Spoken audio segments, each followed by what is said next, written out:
Ian McKellen's Richard III may be the greatest Shakespeare ever put on film. I mean, I'm exaggerating to make a point here. It's pretty hard to fight Henry V, Throne of Blood, Ron, or Romeo and Juliet. But what do you need to make great Shakespeare? You don't need to add weight. The ideas and language do that for you, so acting out how important this story is gets you nowhere. You don't need to make it cool unless you're making a hip 2000s teen movie. What you need is to be keenly attuned to the stakes and how the people on screen manage those stakes. For Richard, it's trying to get out from under the shadow of his brothers, Edward and Clarence. He sees himself as the ugly duckling of the family, despite having been crucial in the war that just raised his brother Edward to the throne. But Richard was not born for these sportive tricks.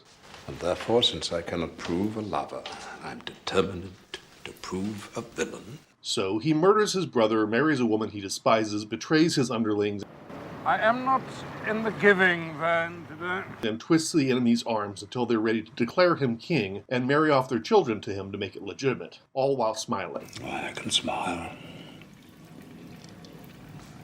And murder while I smile. And you will smile. McKellan had a great time making this film, and he invites you to have a good time too, in the spirit of beloved villains from Harry Lime up to the Joker. He's seductive, even while being really gross.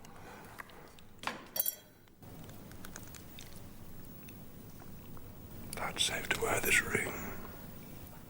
He's charismatic, even while displaying horrific management skills. And he will tell the good guys his plans without blinking an eye. I've no more sons of the royal blood for you to slaughter. You have a daughter? He turns cliches on their head. A horse! A horse! My kingdom for a horse! He flaunts his ability to marry a woman who is far above his own worth.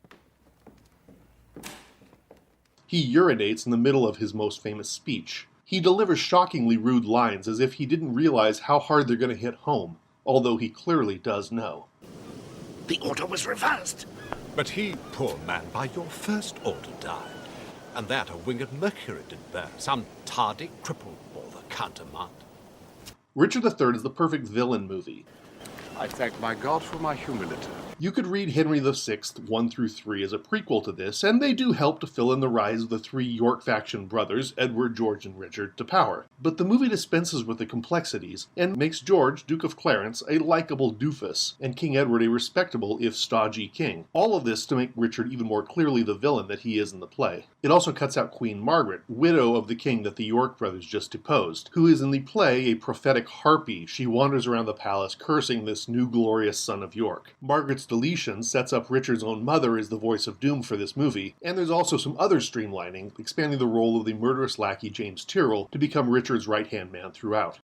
In a stroke of genius, the Woodvilles, King Edward's wife and her brother Rivers, are recast as Americans, casting glamorous Hollywood types Annette Bening and Robert Downey Jr. The real Elizabeth Woodville was far from nobility, and her marriage to King Edward was shocking news in ye olde England, so making the upstarts American puts them squarely outside the proper order of things, and it's great shorthand.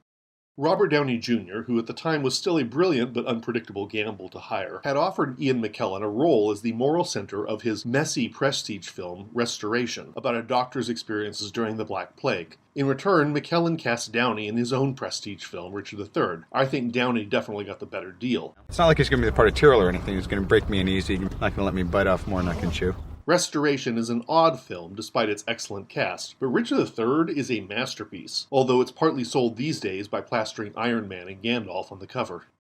Back when the Lord of the Rings movies were taking over the box office and zeitgeist, film critic Elvis Mitchell asked McKellen if he was worried that his success as Gandalf would make people forget his Richard III. McKellen retorted, "I'm worried they'll forget my Magneto." And this is one reason why Ian McKellen is my favorite actor. He invested as much in X-Men villain Magneto, the murderous civil rights anti-hero, as he did in Richard III.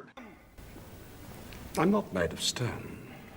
The other reason is that McKellen can be magnetic in any role, no pun intended. A simple one-sentence summary of this film would say that it updates Shakespeare's play to show an alternate 20th century history where Britain became fascist. I think that misses the point, both this movie's and Shakespeare's. Shakespeare's histories, if you line them all up in historical order, make a sort of argument that England had gone from the pre-Christian Dark Ages through a struggle of divine right and succession, hit some bumps along the way, but ultimately overcame these bumps when Henry VII deposed the unlawful Richard III III united the houses of York and Lancashire and gave us Henry VIII and, of course, Shakespeare's own Queen Elizabeth. Happy ending. Richard III is that final bump along the way, but it's interesting that in such a short period, Richard only ruled for 2 years and died at age 33, the country goes from hard-won peace to civil war to hard-won peace again. It's as if tyranny could arrive at any moment. Just looking back a few generations to Richard II, John of Gaunt gives a glorious speech about how England is the jewel of the world, and the only thing that can destroy it is itself. And as he says this, King Richard is pillaging his own subjects in order to wage colonial wars, which bring on an insurrection led by John of Gaunt's own son. The admiration of England's glory is constantly mocked by its instability. Glory and instability don't go away. In a way, they feed off each other. Nationalism and the intolerance that comes with it are alive and well today. Anti-heroes like Richard III arise, and they are extremely fun to watch, and they eat up all the headlines. So don't call Richard III an update. Call it what it is.